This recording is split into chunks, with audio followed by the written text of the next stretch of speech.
Hello. Today we are going to talk about quite a few topics that are covered in the beginning of anatomy.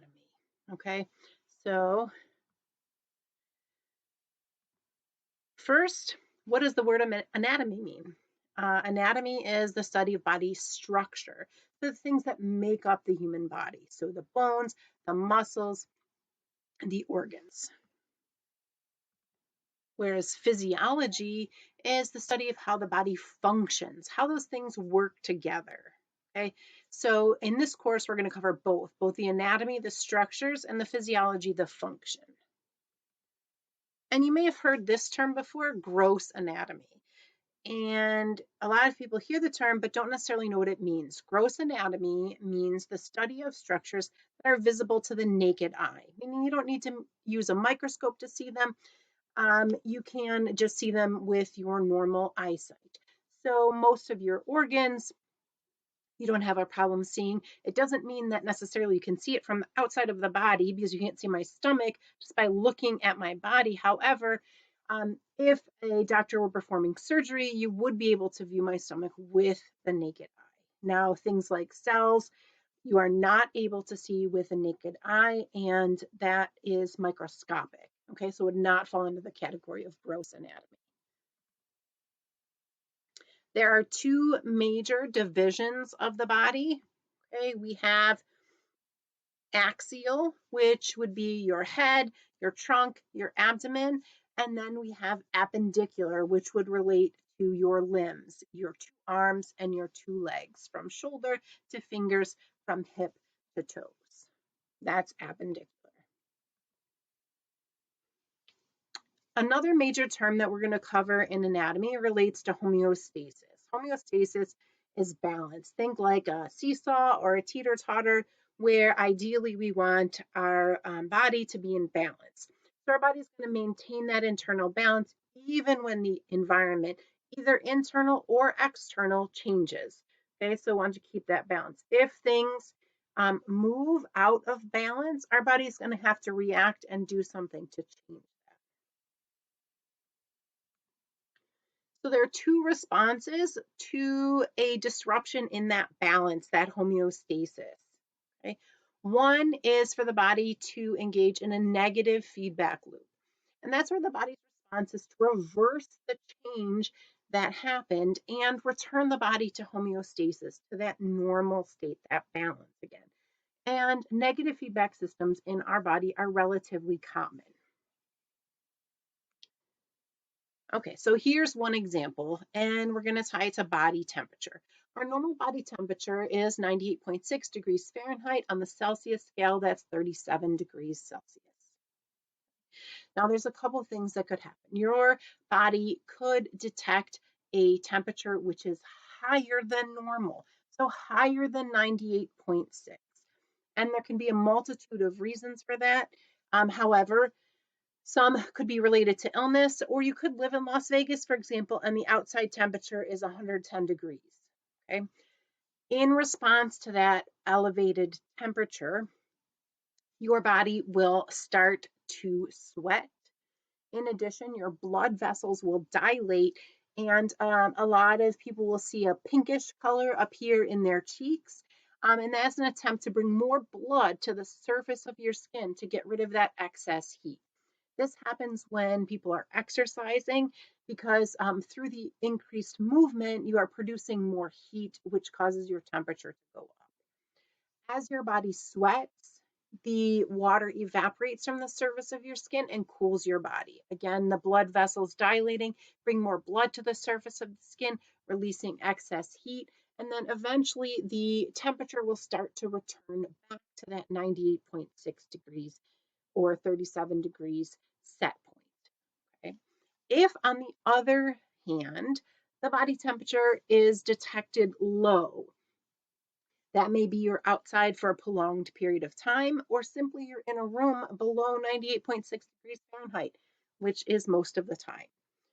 If your body temperature does drop below 98.6, and your body has to respond to elevate that temperature, you will start doing a couple of things. Shivering. Shivering uses your muscles to produce heat. Okay. Your blood vessels will also constrict, so the opposite of dilating. That means it's pulling away the blood from the surface of the skin. It'll also pull blood away from your extremities, which is why your fingers and your toes will often feel cold when other parts of your body do not. And that shivering and that constriction of the blood vessels is in an attempt to bring the body temperature back to that 98.6 or 37 degrees Celsius set point. Okay, when the body temperature is back to normal, the shivering stops, the body returns back to that balance of homeostasis. So high temperature, the balance is off. Low temperature, the balance is off. And the goal is to get back to homeostasis. Now, body temperature is not the only system that uses a negative feedback loop in your body to maintain homeostasis. Just a few other examples are blood sugar. Your blood sugar when you're fasting is normally between 80 and 100. Your blood pressure, which is normal about 120 over 80. Blood pH, which normal is 7.35 to 7.45, and your blood oxygen level, which is normally between 95 and 100.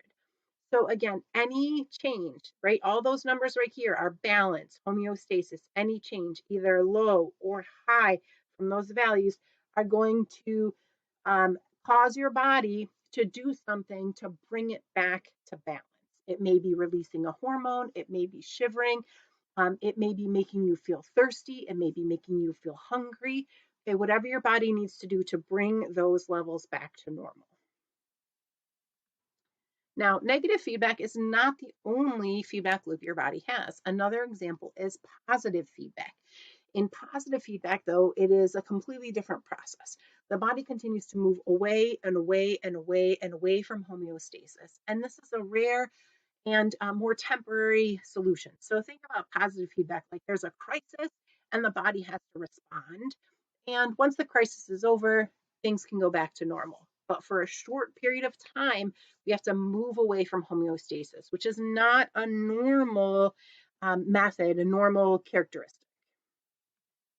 So the three main examples that I like to give for positive feedback are blood clotting. So if I cut myself, I need to stop the bleeding, which means I need to have clotting factors and platelets congregating at the site of the injury. Now, normally I don't want platelets and clotting factors accumulating because it's going to create a clot, which creates a dangerous situation in terms of a stroke or heart attack. But when there's a site of a wound, I do want the bleeding to stop. So the temporary solution, the movement away from homeostasis, is more and more and more and more platelets and clotting factors accumulate to create a clot and eventually stop the bleeding. Okay. Another example of positive feedback is when you get a fever, right? Now, when you get a fever, you're moving away. Your body's moving intentionally away from that 98.6 degrees set point and increasing the temperature. Now, why would your body want to do that? For a couple main reasons. One, to kill the pathogens that are in your body. Also, some parts of your immune system actually work better at that higher temperature. And the last example I give for positive feedback is during childbirth. Okay, there's a hormone called oxytocin, and when oxytocin is released, it causes the uterus to contract. When the uterus contracts, it causes the fetus's head to bump into the cervix. That causes more oxytocin to be released, which causes the uterus to contract, which causes the fetus to push against the cervix, which causes more oxytocin.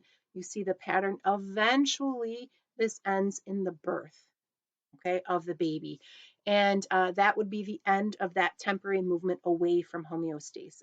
So those oxytocin levels are only going to go up to allow for the birth of that child.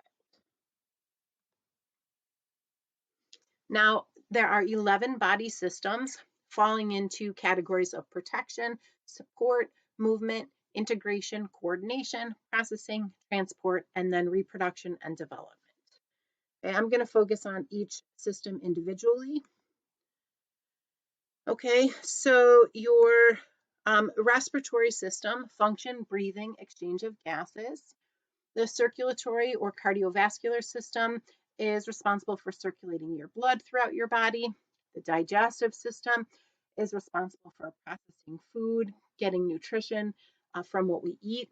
The endocrine system is responsible for producing hormones and allowing for growth and development. The urinary or excretory system is responsible for waste elimination and also maintaining water balance. The reproductive system is responsible for, surprisingly, reproduction, but also development. And there are some major organs and parts listed on this chart as well. However, for now, we're just focusing on function because we will be covering each of these systems in much greater detail. Okay. The last remaining systems would be the nervous system, responsible for communication. The integumentary system, think skin, its protection. The muscular system is for movement, posture, also your body form, your structure. The skeletal system, also responsible for structure, for support, and for blood production. And the lymphatic system is fighting against disease, but also regulation of fluid balance. Sometimes the lymphatic system could be referred to as the immune system, but lymphatic is a little bit more of a comprehensive term.